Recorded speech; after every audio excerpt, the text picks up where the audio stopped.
Hi, I'm Chuck Bender. Welcome to the Acanthus Workshop and our very first video blog post. Last month at Popular Woodworking's Woodworking in America Hand Tools Conference, I gave a presentation on how to do stringing and inlay using nothing but hand tools. It's lots of fun and it's really productive when you have a small project. But if you're like me and you know you're going to do multiple inlay projects throughout the year, or you're going to do something a little larger, you might actually want to try and make your stringing on the table saw.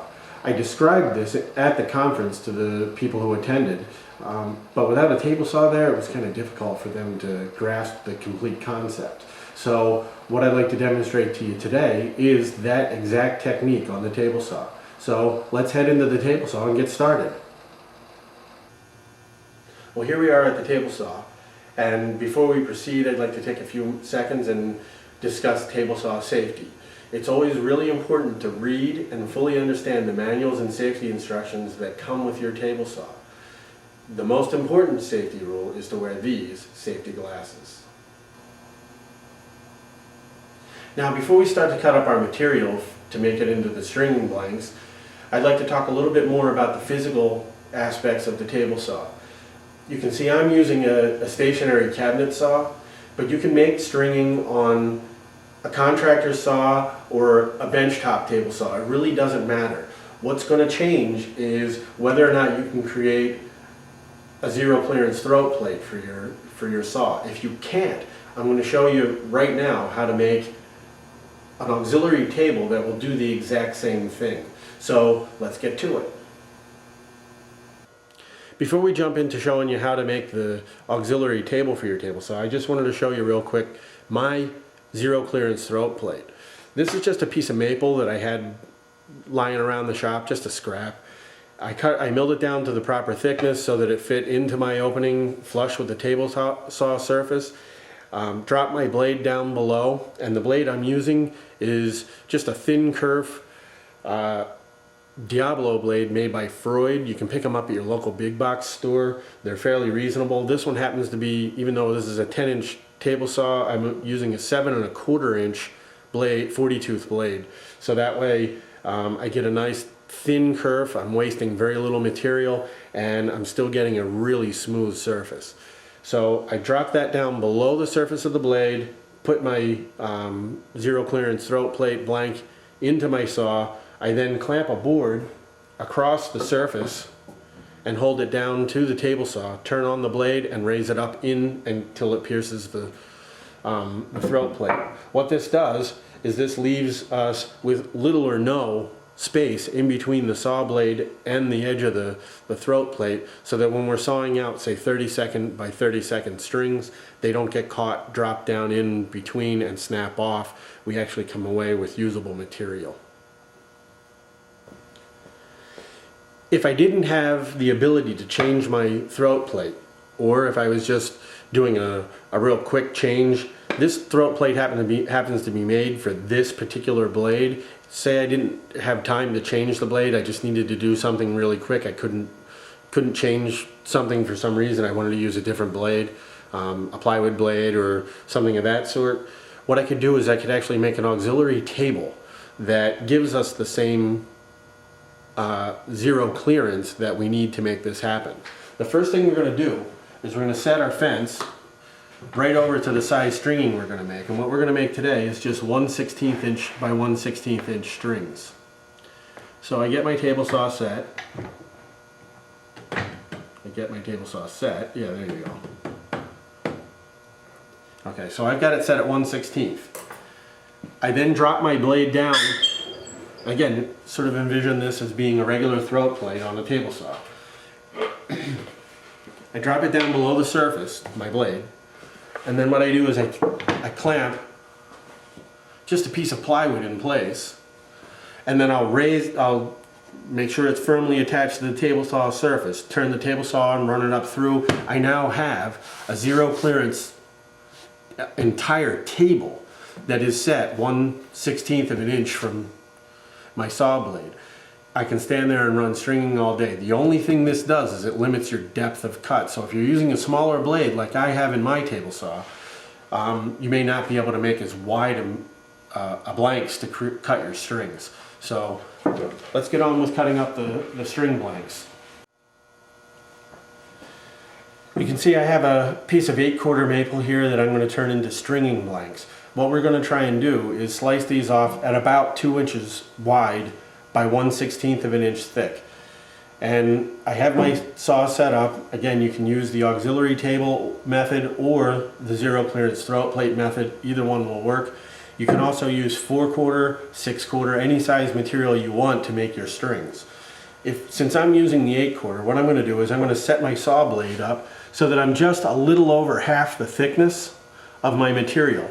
So then what I'm going to do is, in order to do this safely, rather than try and run it all the way through and then have to hold on to that tiny little 1/16 inch strip, I'm going to do this in 2 passes. I'm going to take it and run it, again, I have it set just a little above the half the thickness. I'm going to run it 1 pass, flip my board over, run it in, and just before I pierce through, I'm going to shut the table saw off.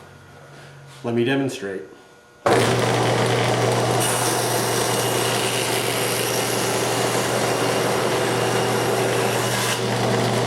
That's my first pass. I've gone all the way through, and you can see I got a nice clean line. So now I'm going to start on the second pass.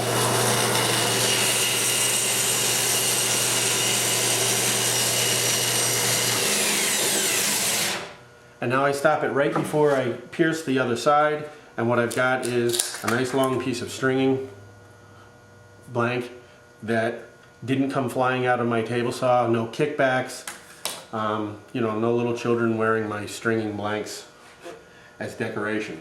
So now we'll move on to showing you how we slice up those blanks into strings.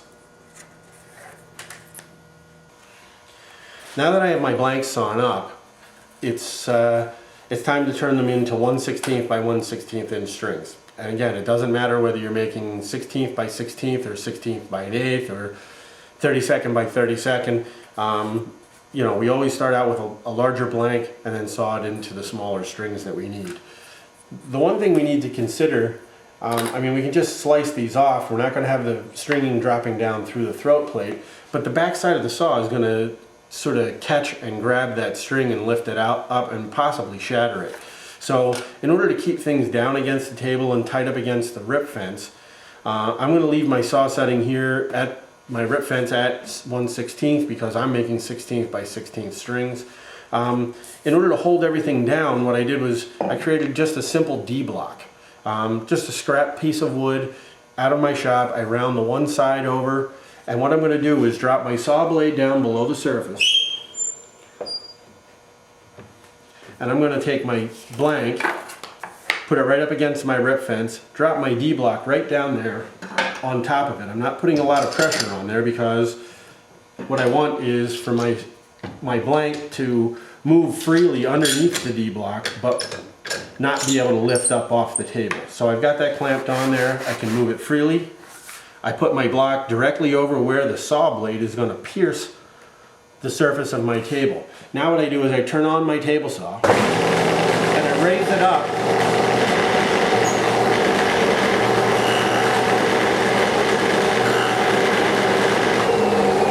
until it starts to cut into my D block. The reason that I do that is it's the safest method of doing it. The other thing you'll find out is when we start to saw these things, the D block acts as a really great visual and physical reminder to keep your fingers away from the blade. This is really a safe operation. So let's turn around and make some strings. Now I'm ready to start cutting up my strings, what I want to do is just run them.